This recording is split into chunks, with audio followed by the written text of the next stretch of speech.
தமிழ்நாட்டின் பல்வேறு இடங்களில் பெய்த மழையால் வெப்பம் தணிந்து குளிர்ச்சி நிலவியது. இரவில் பலத்த காற்றுடன் கனமழை பொழிந்தது. வந்தவாசி, கூடலூர் உள்ளிட்ட இடங்களிலும் இரவு வரை மழை நீடித்த நிலையில் நாமக்கல் மாவட்டம் பள்ளிப்பாளையம் பகுதியில் சாலை மற்றும் ரயில்வே சுரங்கப்பாதையில் தண்ணீர் தேங்கியதால் வாகன ஓட்டிகள் அவதியடைந்தனர்.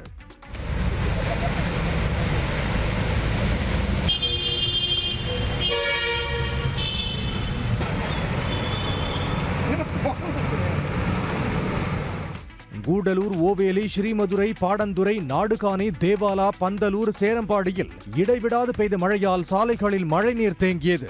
குண்டும் குழியுமாக காணப்படும் சாலைகளில் கனரக வாகன ஓட்டுநர்கள் மிகுந்த சிரமத்துடன் வாகனங்களை இயக்கினர். கொடைக்கானல் அருகே உள்ள ஊராவி அருவியில் திடீரென ஏற்பட்ட வெள்ளத்தால் நண்பர்களுடன் குளிக்கச் சென்ற பரத் என்ற இளைஞர் நீரில் மூழ்கி உயிரிழந்தார்.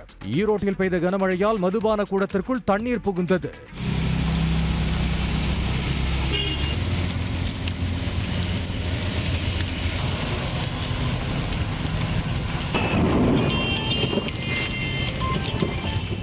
வாணியம்பாடி, பரக்குடி, மேட்டூர், புதுக்கோட்டை உட்பட பல்வேறு இடங்களில் பலத்த காற்றுடன் மழை பெய்ததால் விவசாயிகள் மகிழ்ச்சி அடைந்தனர்.